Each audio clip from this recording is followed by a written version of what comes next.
우리가 살면서 사람을 대하는 일이야말로 매일 마주하는 가장 중요한 일 중 하나입니다. 특히 당신이 경영자라면 더욱 그렇고 가정주부, 자영업자, 학생, 회사원 등등 인간 사회에 속한 모든 사람이 마찬가지로 중요할 것입니다. 카네기 연구소는 인간관계가 개인의 성공에 미치는 요인을 조사했는데 한 개인의 경제적 성공만 따져보아도 심지어 공학과 같은 기술 분야에서도 기술적 지식은 금전적 성공의 15% 정도밖에 기여하지 않으며 나머지 85%는 인간관계에 관련된 능력, 다시 말해 그 사람의 성격이나 다른 사람을 이끄는 능력에 좌우된다고 합니다. 카네기 연구소의 조사에 따르면 거의 모든 성공한 사람들의 공통점 중 하나는 사람을 다루는 능력이 뛰어나다는 사실입니다. 개인의 성공에 막대한 영향력을 미치는 사람을 다루는 능력, 즉 가장 기본적인 인간관계 잘하는 제일 규칙을 데일 카네기 인간관계론이란 책을 통해 소개하려 합니다. 사람을 다루는 첫 번째 규칙은 사람을 비판하거나 비난하거나 불평하지 말라는 것입니다. 오늘 주제와 관련하여 링컨의 일화를 살펴보겠습니다. 1865년 4월 15일 토요일 아침, 에브러햄 링컨은 한 싸구려 여인숙 문간방에 누워 죽어가고 있었습니다. 링컨이 존 윌크스 부스에게 저격을 당했던 포드 극장 바로 맞은편에 있던 집이었습니다. 죽어가는 링컨을 보며 육군 사령관 스탠톤은 세상에서 가장 완벽하게 인간을 다스렸던 사람이 저기 누워있다라고 말했습니다.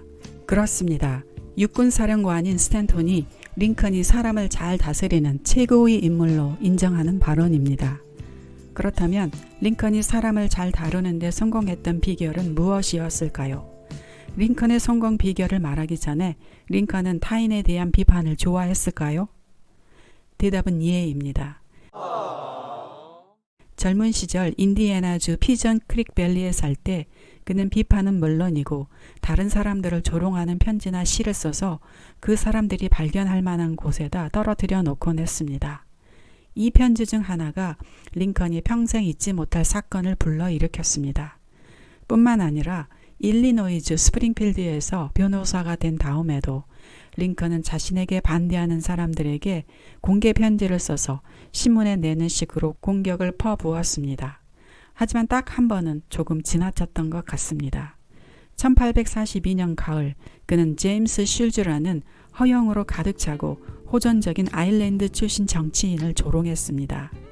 링컨은 스프링필드 저널에 익명의 편지를 기고해 그를 비웃으며 놀렸는데 마을 사람 모두가 폭소를 터뜨렸습니다. 예민하고 자존심 강한 사람이었던 슐즈는 분노로 끌어올랐습니다. 그는 누가 편지를 썼는지 알아내자마자 링컨에게 결투를 신청했습니다. 링컨은 싸우고 싶지 않았지만 이미 엎질러진 물이었습니다. 그는 결투 자체를 반대하는 사람이었지만 결투를 하지 않고 자신의 명예를 지킬 수 있는 방법은 없었습니다. 다행히 그에게는 결투 전에 무기 선택권이 있었습니다. 링컨은 팔이 긴 사람이었기 때문에 옛날에 기사들이 쓰던 날이 넓은 칼을 택하고 미국 육군사관학교 졸업생에게 칼싸움을 배워 결투를 준비했습니다. 정해진 날이 되자 링컨과 슐즈는 미시시피 강 모래톱에서 서로를 마주했고 죽을 때까지 싸울 작정이었지만 싸움이 벌어지기 직전에 결투의 입회인들이 화해에 나서며 결투를 중단시켰습니다. 이 사건은 링컨의 삶 전체에서 가장 충격적인 일이었습니다. 이 사건으로 인해 링컨은 인간관계에 대한 소중한 교훈을 얻게 됩니다. 그 이후로 그는 다시는 다른 사람을 모욕하는 편지를 쓰지 않았음은 물론이고 다시는 다른 사람을 조롱하지 않았습니다. 그때부터 그는 어떤 일에 대해서도 다른 사람들을 절대로 비난하려 하지 않았습니다. 다음 글은 링컨이 얼마나 철저히 달라졌는지를 보여주는 사례입니다. 남북전쟁 중 링컨은 포토맥 지구 사령관으로 새로운 장군을 여러 번 임명해야 했습니다. 맥클렐런, 포브, 번사이드, 후커, 미드 등등이었는데 이들 하나하나가 치명적인 실수를 저질렀고 링컨은 커다란 실망 속에서 안절부절 못하며 지내게 되었습니다. 미국 사람 절반은 이 무능한 장군들을 격렬하게 비난했지만 링컨은 누구에게도 앙심을 품지 않고 모든 사람에게 너그러운 마음을 가지고 마음의 평정을 유지했습니다.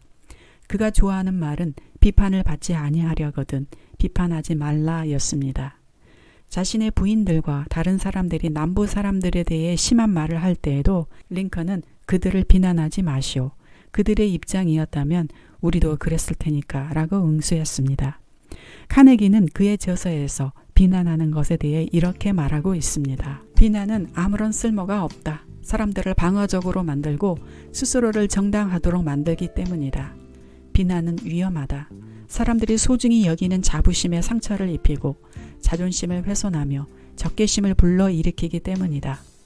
앞으로도 몇십 년은 지속되고 아마도 죽을 때까지도 남아있을 적개심을 굳이 다른 사람에게 불러일으키고 싶다면 약간의 신랄한 비판을 즐겨보는 것도 좋을 것이다. 하지만 아무리 우리가 정당한 비판이라고 생각하더라도 결과는 같다. 사람들과 관계를 맺을 때에는 사람이 논리적인 동물이 아니라는 점을 명심해야 한다. 우리는 편견으로 가득 차고 자부심과 허영으로 움직이는 감정적인 동물을 다루고 있는 것이다.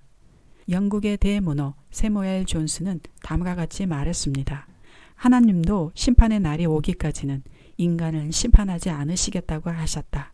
그런데 당신과 내가 감히 그래서야 되겠는가? 저도 그동안 셀 수 없을 정도로 비난을 받아도 보고 또 다른 이를 비난하기도 하며 살았는데 이제야 그 심각성을 알았더니 알았지만 실천하지 못했으니 참 오랫동안 무지했다는 생각이 듭니다. 이 영상을 보시는 시청자분들은 카네기의 첫 번째 인간관계 잘하는 규칙에 숙달하셔서 성공적인 행복한 삶을 사시길 응원드립니다. 부비북이었습니다.